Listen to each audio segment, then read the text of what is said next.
Well, this is review number 4 of chapter 14. What I'd like to conclude with, at least on the how we can put solar energy to work for us, is a section on, again, a more passive way to heat your homes and also keep your homes cool, using landscape in solar heating and cooling.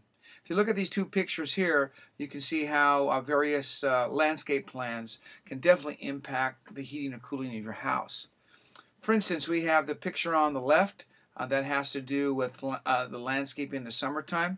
If you take a look at, for instance, these deciduous trees, they're strategically placed so that they would lose their leaves in a timely fashion in the wintertime to let, of course, sunlight in. But obviously in the summertime, what they're here for is to provide shade. And by providing shade and preventing light from coming into the house, it'll keep your home cooler so that you don't have to worry about too much electricity for your air conditioning.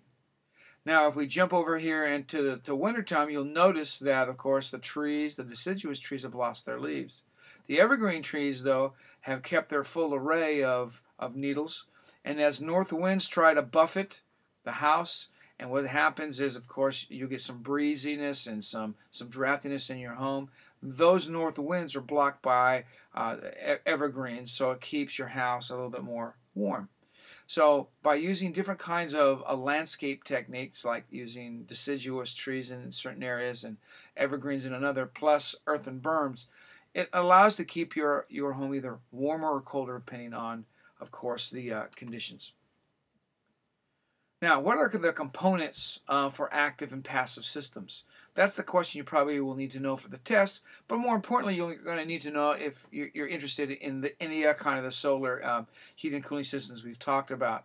For instance, in a flat panel collector, you can use it in, of course, using solar energy. For instance, in this particular situation for heating hot water, you don't need necessarily a flat plate collector for a solar space. Sometimes it's just, opening a window or open up the drapes. But you may need blowers or heat exchangers in solar space heaters, and of course, in improved insulation, do you need any of these kind of systems?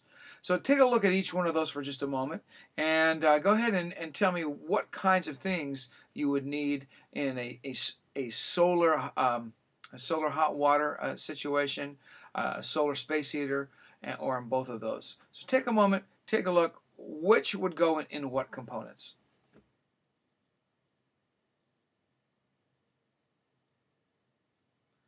All right, now that you've had time to think about it, what about it? Where would you put a flat plate collector? You could put it on obviously a solar hot water. As far as water pumps and blowers are concerned, again, solar hot water. Could you put it in a solar space heater? Probably not, because typically this is going to be a passive system. This one is going to be a more active system. So things like water pumps and blowers are going to be a part of that. A flat plate collector would be obviously a part of that as well. Space heating, on the other hand, you probably just need something like insulation. Heat exchangers, you could conceivably see them in both. So by taking a look at these particular kinds of applications, you'll be able to understand what kind of components that you need. So that's the end, basically, of our first part of solar energy. I'm going to be talking a little bit about troughs, solar troughs, and also the mirrored systems and the like, just to give you an idea of what goes on. Other reviews are going to be in wind, as well as fuel cell technology and geothermal. So look forward to the next 3 or 4 review sessions. I'll post those on the website so that you can download them and take a look at them. So I hope you find it helpful. And, of course, let me know some things that I need to include. All right, we'll see you in a bit. Bye.